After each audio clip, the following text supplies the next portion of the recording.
Hello and welcome to the final day, day number 5 of this 90-gallon system, total system breakdown. And we're going to do a quick review of everything. I'm going to show you guys the progress of the system on its final day. And we're also going to talk about the equipment that was cleaned.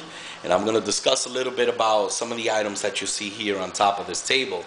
Now, yesterday, I did not release a video. I was really busy, and what I'm going to do is I'm just going to briefly discuss what I did in this video, what I did yesterday, and we're going to do a quick review. So let's start with day number 1. Day number 1, everything was drained out of the system, everything was taken out, and fresh water was introduced into the system alongside 3 gallons of white distilled vinegar. Very important. Make sure that you use white distilled vinegar. And the vinegar itself, of course, as mentioned in the previous videos, is going to work as an acid to destroy the coralline algae, and you're going to be able to easily remove it. And as you can see here, no more coralline algae exists inside of this aquarium, not in the display and not in the sump.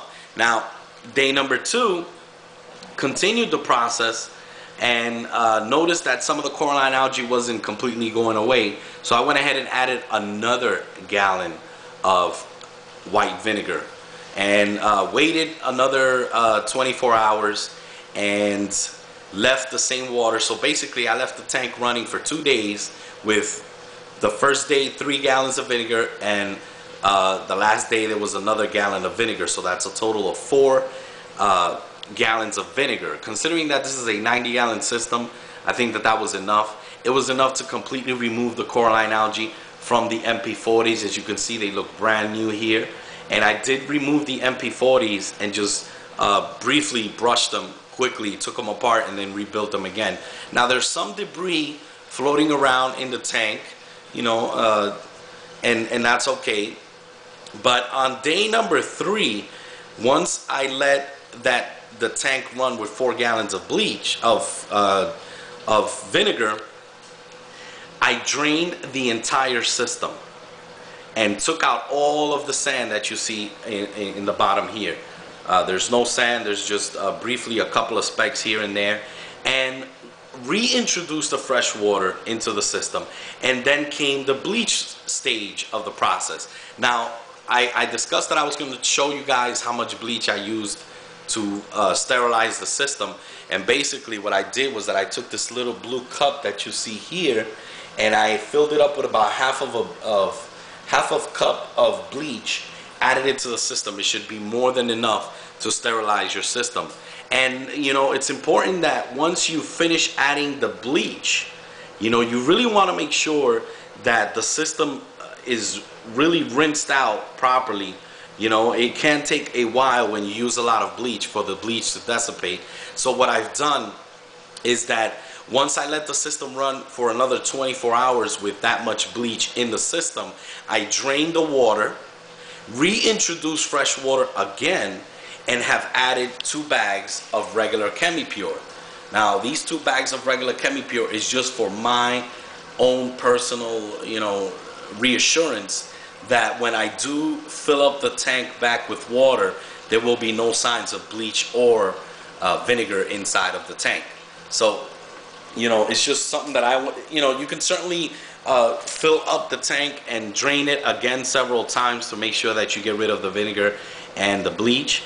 But I find that using 2 bags of ChemiPure, which I paid about $6 each, in total I've spent, I would say about $20 in total, with the vinegar and the 2 bags of ChemiPure and 1 gallon of bleach. I still have the entire gallon full. When it comes to using the bleach, here in this bucket, you can see all of the equipment is completely clean. I'm going to move over here. There are so many pumps and gadgets here. Everything is brand spanking new, from the flow switches, different pumps, my AquaClear, the dosing pump. Everything is clean in here. And we're gonna move on here. And for this bucket, I used 2 little capfuls. So you could basically say I used like two tablespoons of bleach. And once that you know, lasted 24 hours, really sterilizing everything. I cleaned it all up, and have since it's ready for use, brand new. Now here is of course the ChemiPure, and what I wanted to talk about the ChemiPure quickly is that I'm going to provide you guys with a link, and if you look below at the description box, I'm going to put up a link there, and for those of you who really want some information on the best carbon to use in different applications for saltwater, reef aquariums, or even freshwater, go take a look at that link. It's really informational, and you got to give credit where credit is due.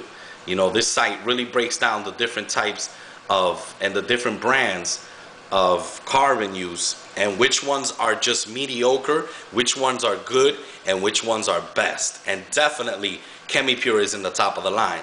Now I'm going to be doing a video in the near future of carbon use in marine systems in general, so be on the lookout for that. Now here is just a regular cup, and you know, and inside of this cup is the two probes for my Reef Keeper Light.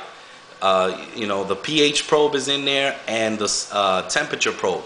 Now the reason why this is continuously being soaked in water is that not so much for the temperature probe, but for the pH probe, it is important that you never let the tip of it dry out.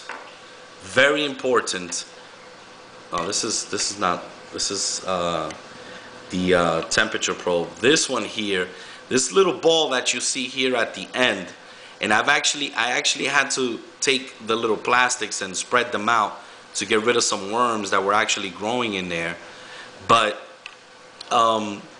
it is important for you, if you have the Reef Keeper Light system, never to let the probes dry out. So once I cleaned them out properly, which by the way, the probes were not soaked for anywhere more than an hour. Those were the first items that I removed and cleaned out and put them in a cup here with some water. So until the system is completely set up, I continuously keep the probes wet, especially the pH probe. If you let it dry, it can damage on you. And just quickly here, the skimmer is completely cleaned, and it looks brand new entirely. Now this here is the output of the skimmer, and I just quickly wanted to show this here on this video because I noticed that when I sold the EV180 to Ryjack, he went ahead and got similar plumbing here to create a T to prevent some of the noise and splashing, but I noticed that his T is actually longer than it should be.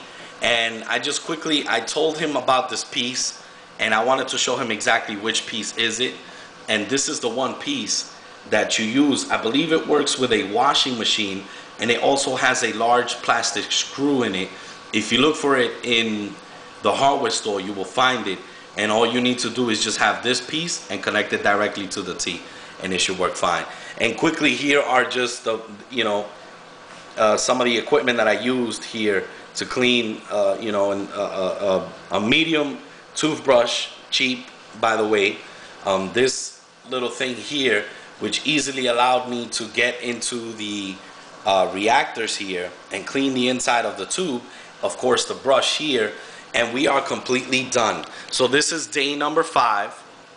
Everything is just brand spanking new. There is no signs of coralline algae. Everything has been completely sterilized, and I'm happy with the system. Now begins the process of rebuilding the system. And what's going to happen here is that I'm going to change the name of the title of these videos to rebuilding a 90-gallon reef. I'm not sure what I'm going to name it, but you definitely want to check out these videos.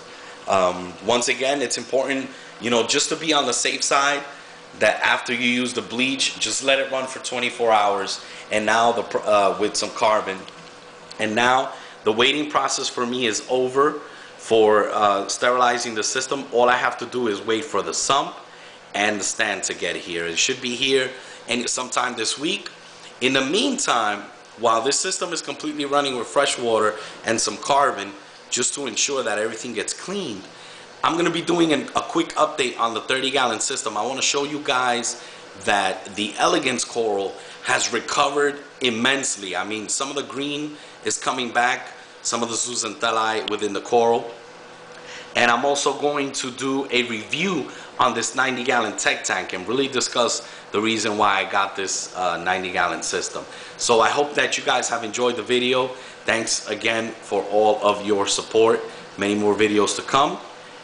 Be sure to come on back for the build process of this 90-gallon reef. We're going to go with deep sand bed, possibly some Marco rock. I'm going to use some dry rock because I have you know, plenty of good rock in the 30-gallon system to seed the new rock. So I don't know exactly which route I'm going to go, but as we go through the process, we're going to get there and you guys will be able to see it in the videos. Now, the raffle's coming up, guys. Been getting quite a number of questions about that. Wait till the video comes out and you will see what will be given away in the next raffle. Oh, and before I forget, now there was this one gentleman here or two that asked me a question. You know, they were actually buying a brand new system and they were asking me if it was okay to sterilize the system. Guys, you do not need to do this to a brand new system. And if you only need to do this if you want to start brand new and it's an old system. Certainly you can buy purchase a old system and with rock and everything from the owner and just reintroduce everything and start, you know, right off the back, and you'll probably be better off. Me, I wanted to sterilize the system and get everything brand new. And if you're going to get a used system or break down a tank and start brand new, you know, and you're not buying live rock, then it is a good idea to do this to your tank at least to make sure that everything runs properly. So I hope you've enjoyed the video, guys. Thank you so much for watching. Be sure to rate my videos. NewYorkSteelo signing out.